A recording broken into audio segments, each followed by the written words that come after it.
J'ai des maillons devant moi, vous êtes des beaux maillons. Et on est liés par une chaîne d'amour. C'est merveilleux, dans le contexte que l'on vit, de chanter ces paroles. L'amour du Seigneur nous tient, mes frères et sœurs. Amen. Alors d'ici quelques heures, nous allons souhaiter les bons vœux traditionnels. C'est-à-dire que nous allons distribuer des souhaits de réussite, des souhaits de bonne santé, de bonheur, à tous ceux qui nous sont chers, à tous ceux qui nous sont proches. Et cela sans avoir aucun pouvoir pour que ces souhaits se réalisent.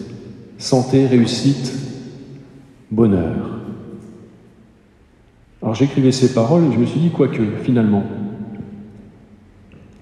pourquoi on n'a pas de pouvoir? Je vais me reprendre. Parce qu'en réfléchissant bien, mes frères et sœurs, vous et moi, on a des capacités. Je dirais qui plus est pour chacun d'entre nous qui sommes chrétiens.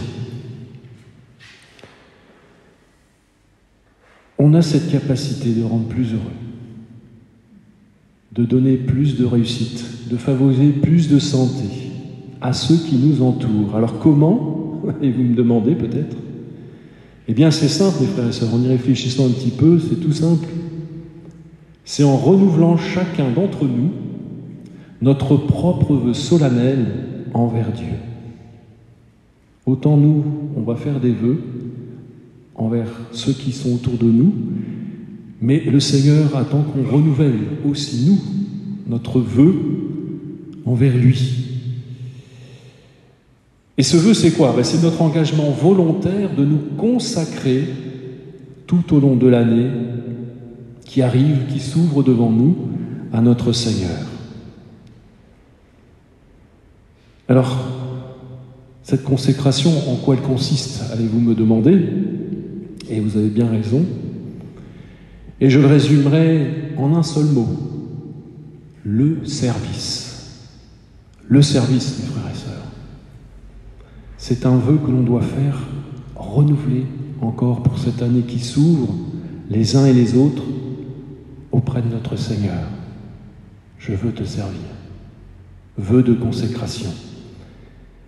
Bien entendu, c'est un ensemble de dispositions et on en a partagé un bon nombre cette année 2022 et je voudrais, dans ce court moment qui m'est donné, tout simplement de nous rappeler brièvement ces quelques dispositions importantes pour tenir ce vœu de service auprès de notre Seigneur. La première chose qu'on a vue en 2022, c'est qu'on appartient au peuple du Dieu de vérité. On a un Dieu puissant, mes frères et sœurs, qui a fait non seulement le ciel et la terre, mais qui a pourvu à notre salut. Il est celui dont l'action est fiable et la parole est vraie. Et notre foi n'est pas vaine, frères et sœurs. Ce Dieu puissant agit. Et rempli de cette foi, eh bien, nous aurons un service béni pour cette année 2023. Parce que Dieu, et on le sait tous, et je voudrais vous le dire tous en vous regardant dans les yeux, Dieu honore la foi. Amen. Alors oui, vœu de consécration, nous sommes à son service et nous voulons être animés d'une foi pleine et entière.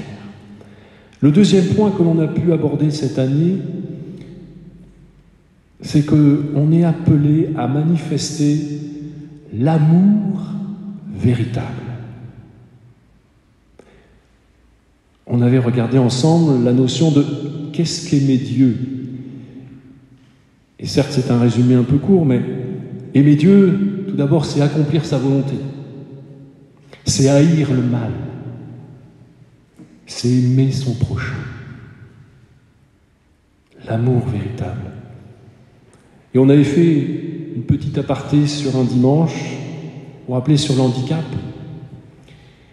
Et je voulais qu'on retienne ces choses parce que ce soit sur l'handicap ou tout simplement celui ou celle qui nous entoure, qui ne connaît pas Dieu, je pense que la démarche est la même, c'est que nous devons regarder notre prochain avec le regard de Dieu. Parce que chacun de nous est le don de Dieu à l'autre. Chacun de nous est le don de Dieu à l'autre. On est appelé à manifester l'amour véritable. C'est de la sorte que nous serons pleinement bénis, je me répète, forcément, que nous serons de véritables témoins et une immense source de bénédiction pour les autres. Notre amour de Dieu doit être sans commune mesure. Donc un service, vœu de consécration basé sur la foi, basé sur l'amour. Troisième point qu'on a vu aussi, c'est le don de soi. Consécration, don de soi, si je peux me permettre, cela va de soi. Un service efficace sous-entend qu'il faut s'oublier, laisser la première place à Dieu. Il doit présider sur tout notre cœur. Et on avait retenu un verset à ce niveau-là, c'était Galates 2, verset 20, qui nous dit « J'ai été crucifié avec Christ, et si je vis, ce n'est plus moi qui vis, c'est Christ qui vit en moi. » Alors oui, le service, ce vœu de consécration que l'on veut renouveler à notre Seigneur, service rime avec sacrifice. C'est dur à entendre, mais notre frère nous l'a rappelé. La parole est un miroir, parfois elle nous dit des choses, elle nous montre des choses. C'est difficile, mais c'est salutaire. Service rime avec sacrifice, le don de soi. Quatrième point que l'on a pu voir et qui est important dans la notion de service, mes frères et sœurs, c'est l'unité fait notre force. Et on l'a chanté. Une certaine banque a un slogan et un signe qui nous dit « Additionnez les forces, multipliez les chances ». Alors je ne vous dirai pas le nom de la banque. Mais il en va de même pour notre service, mes frères et sœurs. Ils doivent, chacun de nos services, s'additionner et non se diviser. L'unité de l'Église est et doit être une réalité aux yeux de tous. Rappelons-nous que nous sommes unis par la même conversion, par le même baptême, le même esprit, la même espérance, le même Dieu. Nous formons ce même corps qu'est l'Église. Et c'est notre responsabilité à chacun de conserver cette unité. Il n'y aura pas de service sans unité. Et si nous additionnons nos services, parce que tous on a un service à réaliser, imaginez donc le résultat, mes frères et sœurs. Cinquième point. Il y en a 7, rassurez-vous, on arrive au bout. L'amour de la parole. Oui, on est amené à renouveler notre vœu de consécration, de service, mais il faut qu'on soit assis sur de bonnes bases, et la parole, c'est indissociable du service. Si nous ne voulons pas rester pétris dans ces pensées de ce monde, qui nous rend spirituellement stériles, veillons à lire, veillons à méditer, à nous nourrir des Écritures. Pour ce service, je dirais que servir, c'est combattre. Rappelez-vous, on en a parlé, on doit être des combattants qui combattent, des combattants combattants, et non pas des combattants démobilisés. On forme un seul corps qui exerce sa foi par les œuvres. Nous sommes dans le service appelés à exercer notre foi par les œuvres et pour le salut du plus grand nombre. Rappelons-nous que la victoire, Jésus-Christ l'a déjà remportée. Satan est déjà vaincu. Alors proclamons comme Paul, et c'est dans Philippiens 4, verset 13, j'aime beaucoup ce verset, et on va lire ensemble, « Je peux faire face à toutes les difficultés grâce au Christ qui m'en donne la force. » Je ne sais pas si on réalise la puissance de ce verset. Quel que soit le moment où on peut être, dans la joie ou dans le chagrin, eh bien il est bon de se rappeler cette parole vivante Je peux faire face à toutes les difficultés grâce au Christ qui m'en donne la force. Soyons déterminés, mes frères et sœurs, courageux dans notre service, notre combat. Usons de toutes les armes qui sont à notre disposition. Et je ne vous ferai pas l'affront de faire la liste, mais la prière. La prière. Que 2023, dans le service qui est le nôtre, ce combat de la prière soit aussi une priorité.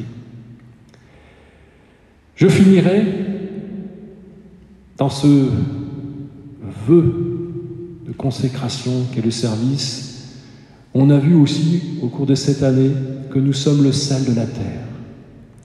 Cela fait partie du service. On est chargé, mes frères et sœurs, de donner de la saveur à ce monde qui n'en a pas. Et cela en vivant simplement, selon les principes divins, dans le respect et la crainte de Dieu. Recherchons la sainteté, mes frères et sœurs. Pour conclure, je pense que chacun ici, souhaite faire le bien autour de lui. Je ne pense pas me tromper. Tout le monde acquiesce. Chacun a le souhait de participer à son niveau au bonheur, à la réussite, à la santé de son prochain. Pour ce faire, mon frère, ma sœur, réitère ton vœu de consécration à Dieu. Serre-le encore plus en 2023. Pour cela, travaillons à l'unité, développons notre foi. Aimons Dieu plus que tout. Donnons-lui la première place. Imprégnons-nous et laissons-nous façonner par sa parole. Soyons plus mobilisés dans le combat. Proclamons et vivons la bonne nouvelle chaque jour. Amen. Voilà ce que je voulais vous partager ce soir, à la veille de cette nouvelle année 2023. Puissions-nous réitérer notre vœu de consécration à notre Seigneur. Servons-le, mes frères et sœurs. Amen.